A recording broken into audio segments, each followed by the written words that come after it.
Mr. Richard Blue.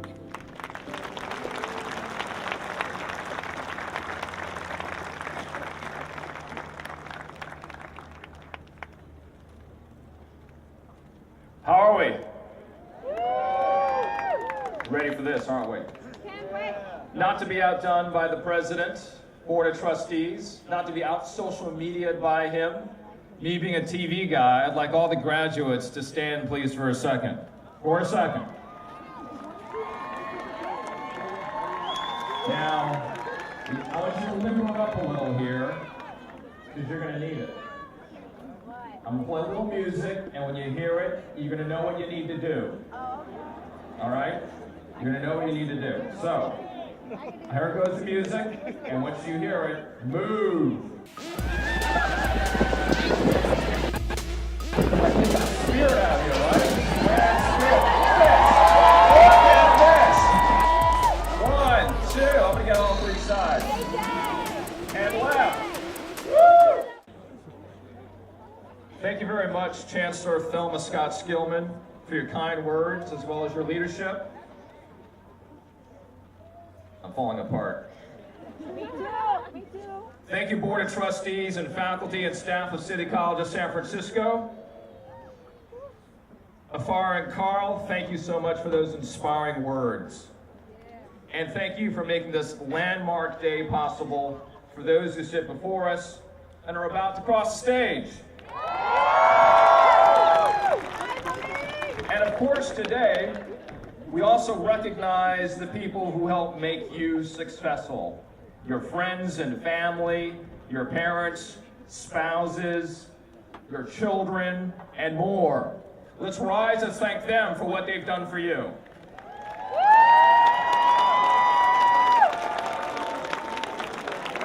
Thank you very much. Now, I'm not sure how many of you have heard of Adam Carolla. He's a comedian, commentator of a syndicated talk show from the 90s and 2000s called Love Lines. Remember that? Love Lines. Now, the show, for those of you who aren't familiar with it, gave advice to callers, mostly teens and 20-somethings would call on sex and psychology and relationships. You can imagine where that would go. And invariably, there were strange questions when mixed with Carolla's humorous remarks and responses. Hey, that made for good listening, right? It did.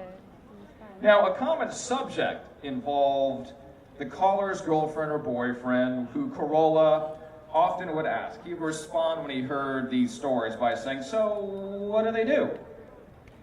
And if you were a steady listener, you would remember he had an underlying view of the world, that the not-so-savory girlfriends and boyfriends went to junior college.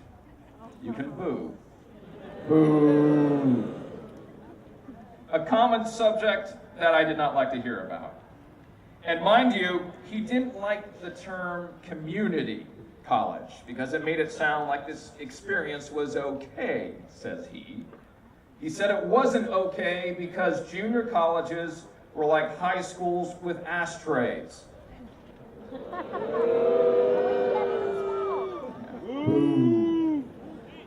And you know, when I think back, very few people call him on this. Well, Adam Carolla, we at City College of San Francisco are calling you on it and have proved you wrong. We've got Bill Bixby and Danny Glover to call our own. We've got Lee Merriweather and him Mark Lai to call our own. We've got the designer of the Mercury capsule, the first human spaceflight program, to call our own. We've got NFL and NBA players and judges to call our own. We've got my mom and dad to call our own. But most of all, we've got all of you, 2013 graduates here today, to call our own. That's That's right, sitting on Ram Field right now, here at 50 Phelan Boulevard, we've got the proud class of 2013.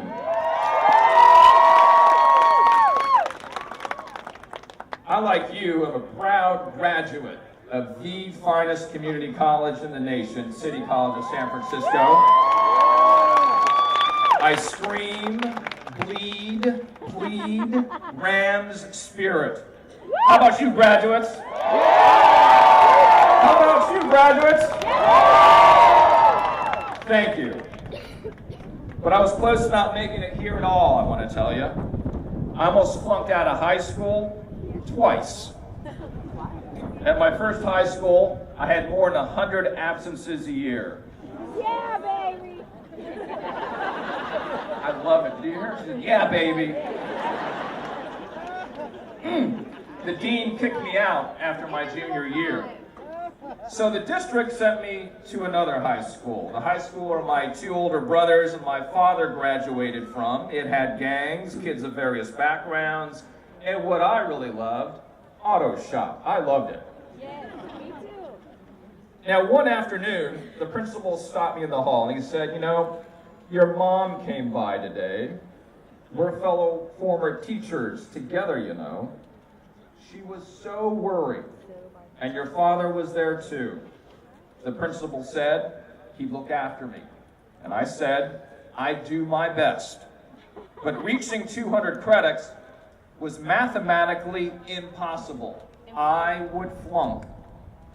So weeks later, the principal made a deal. I could graduate 5 units short, and despite me having semester GPAs reaching 0.2, which is slightly below an F+ average. Now, after graduation, I skipped college. My family was historically poor. My father was a youth pastor turned social worker. My mother, a stay-at-home mom with 4 kids. At one point, we were on welfare, receiving food stamps.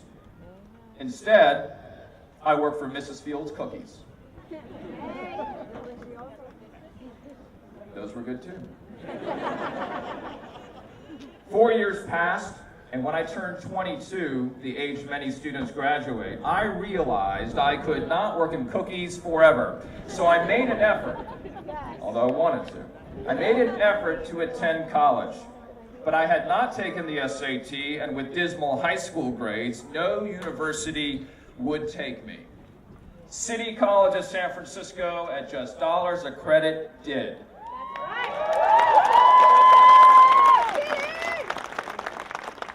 Here on this campus at CCSF, I found education again. I was a shy kid in high school, so I took a speech class. There's some people back there that just clap, by the way. I used to practice in the pit, the parking lot, right?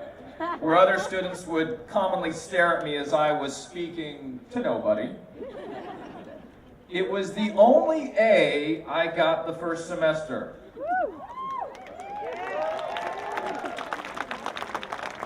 Then there was this description in an old issue of the Guardsman that read, for students who like to travel, meet new people, compete with students of different college backgrounds, and win an award, the speech team is for you. It is taught by Ethel Beale, now 10-1. So after seeing that, I joined, and the promise was delivered thanks to Ethel Beale, who was also my speech class instructor. And in the end, I found myself not only winning several awards for CCSF, but also a career in public speaking in front of a camera, and lights, and with lots of makeup. And in case you're wondering, Ethel's class did not teach me how to put on makeup. Mimi Reardon inspired me to stretch and enjoy English, and encouraged me to read national papers like the Washington Post and the Wall Street Journal. I took 3 great inspirational English classes from her. She grabbed my mind.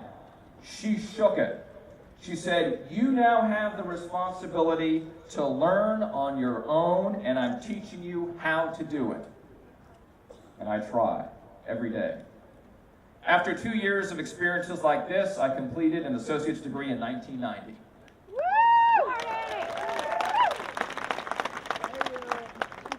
Now, I was lucky. My parents were like the support crew on the side of the marathon, throwing me bottles of water and power bars as I negotiate some tough hills and valleys. And they're Asian.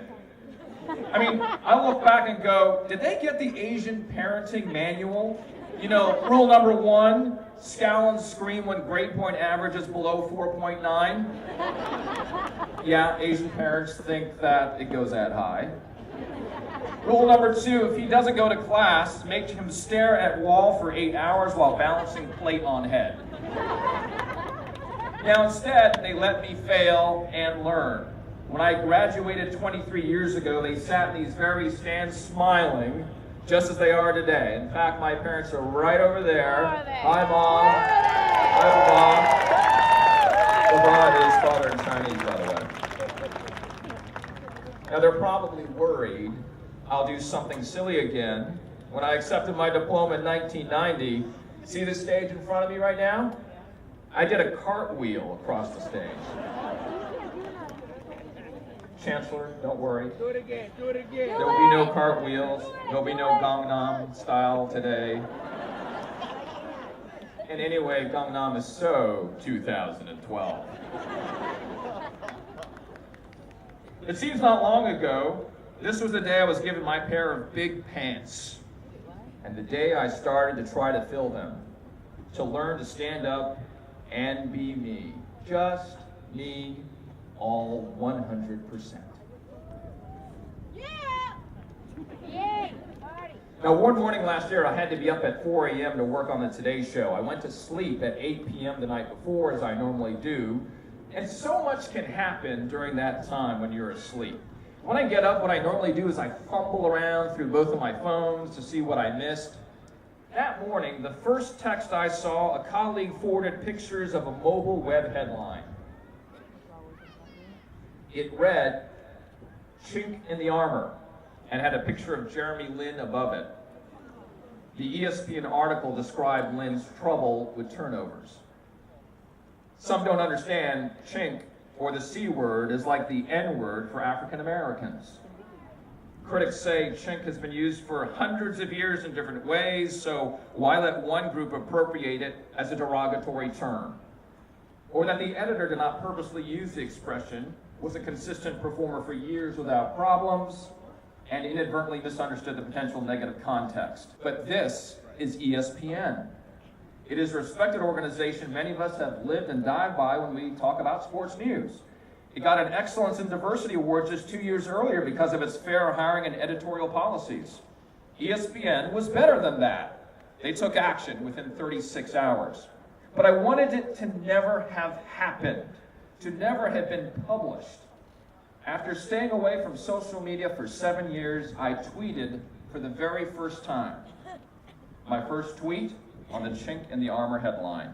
I forwarded the story to the executive editor of MSNBC, as well as I sent it to the executive producer of Weekend Today. We then aired at least 4 in-depth segments over the course of 2 days on that very story, and I, for the first time, delivered an on-air op-ed on the incorrectness of that epithet. I stood up for the idea that this should not be happening in 2012. Not that.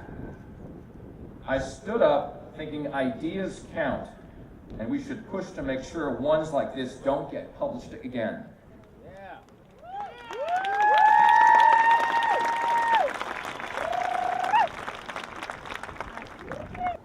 As I mentioned, my father's a pastor.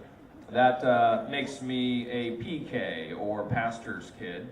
And I guess based on my rambunctious early years as described, I fit that stereotype.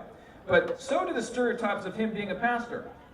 I mean, he likes to pray loud and long when we're at restaurants.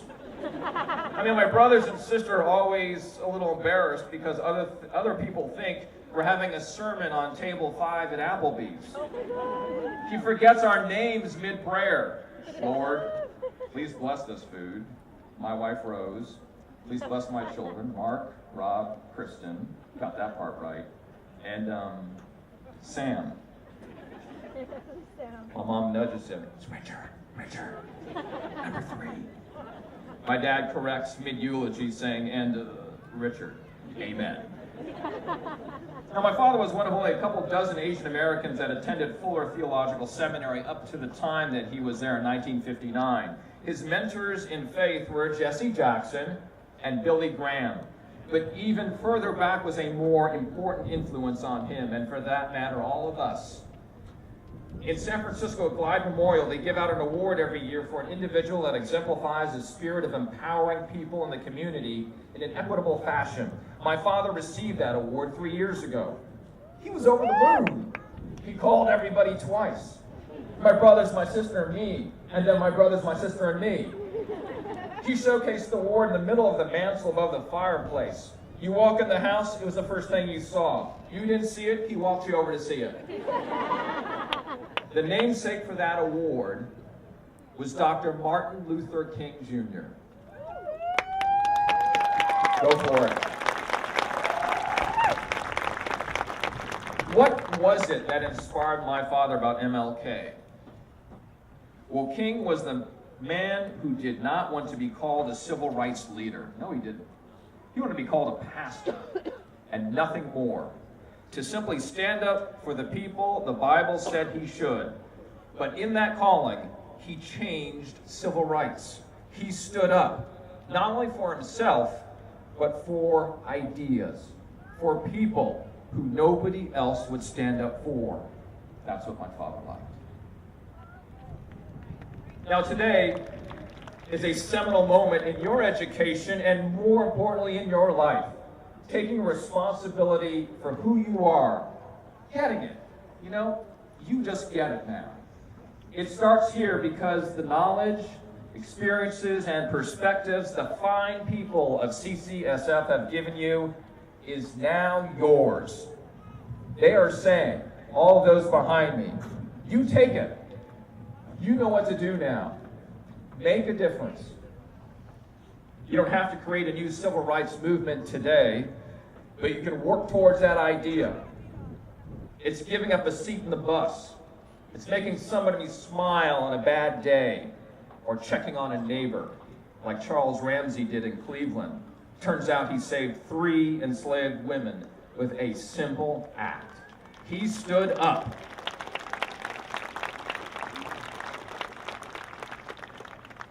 Now, as I look at all of you, you are a special class, a very special class. Many of you are the generation whose parents lived through one of the most difficult times in our economy. It was the beginning of the decline of U.S. manufacturing. Foreign-based companies were buying our most prized national treasures, the Empire State Building, CBS Records, and more. But your parents were there and stopped that slide. They are bootstrappers, practical, solution-focused. And you are like them. You aren't the obsequious. You aren't the overprivileged. You aren't the ones that take anything for granted. Instead, you are the generation that can and does. Woo! Graduates, as you accept an Associate in Arts degree from City College of San Francisco this fine day, you are about to stand up. And remember that moment. Setting your mortar hat straight, right? You look good. Straighten your gown, snapping that last selfie, that last picture. Because when you stand up to come up to this stage today, it is to receive a piece of paper that signifies your big pants. You know now what it means to be your own man, your own woman. And you will stand up for that now. You will stand up for your ideas. And you will stand up for those people who need you most. You are starting that long, exhilarating journey as a graduate of this City College of San Francisco. Stand up, Rams 2013. Congratulations.